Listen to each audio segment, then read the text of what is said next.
going to a psychic, hooey for some, spiritual healing for others. In part one of our series Mind Games, News Channel 18's Joe LePage shows us two women who say their lives and their bank accounts have been forever altered by a psychic in our area. How much would you pay to save a relationship with someone you cared about? Two area women say they gave all they had to clairvoyant and healer Patricia Johns.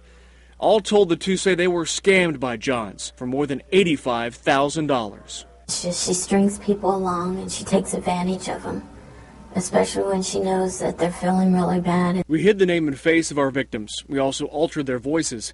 The women fear public perception and that Johns might recognize them. This woman claims she was trying to mend a relationship with her best friend.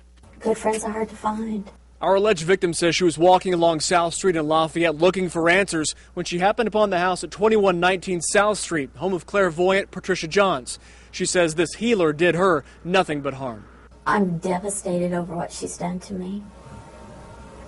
She's ruined my life. The woman says Johns used smooth talk to get her hooked. The second says it was a different approach. She didn't say anything was sweet sounding.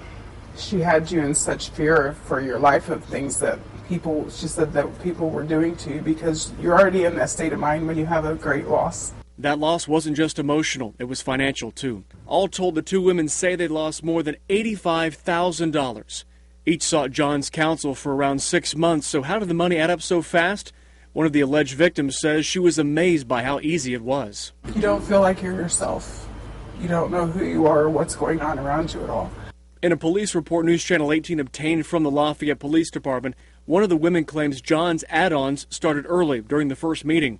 A $100 hour-long session quickly turned into $400. This after Johns said the woman needed to purchase a special curse-removing candle. The price tag ballooned when a Rolex watch was added to the list of things to buy. I had to do a timepiece because it was done at a certain time and it had to be a special timepiece. The alleged victim says she filled out a credit card application and bought the $26,000 watch. She picked out, she handled it, she carried it, she left the store with it. You paid for it? And I paid for it. The watch was supposed to be thrown into the Wabash River to remove a curse on her marriage. The alleged victim says she caught a glimpse of a watch being thrown into the river, but admits she has no idea if it was a Rolex. That woman claims the wish list continued to grow. The other woman says it was a different item that literally broke her bank. A 2.5-foot tall amethyst crystal, price tag $20,000. They take that negative energy and they trap it inside the crystal, and it's the way it was explained to me, the negative energy cannot escape from the crystal.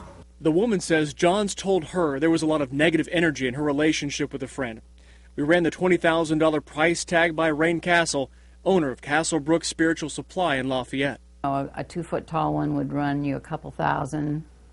I think Vons sells them cheaper than that. Vons does sell them for cheaper. We checked it out. They have a wide selection of crystals of all kinds. We showed Vons owner John Van Erdsmendorf a picture of Patricia Johns. He says she comes in quite a bit. I believe she's a regular customer of ours for rocks and crystals. Our alleged victim was told to buy an amethyst crystal. Now here's what we're talking about. These three examples back here, the purple ones. They're similar in size but not in price. They're 2.5 feet tall, but Vons here in West Lafayette sells them for roughly $200. Johns told our victim to pay $20,000. Both alleged victims say the high-priced items didn't work. Instead, they were left with crushed hopes and credit problems. Joe LePage, News Channel 18. And in part two of our series Mind Games, we hear from clairvoyant Patricia Johns herself to get her side of the story. Is she a psychic or is she a scammer? We ask her that question tomorrow night. Chad, you got some cold weather.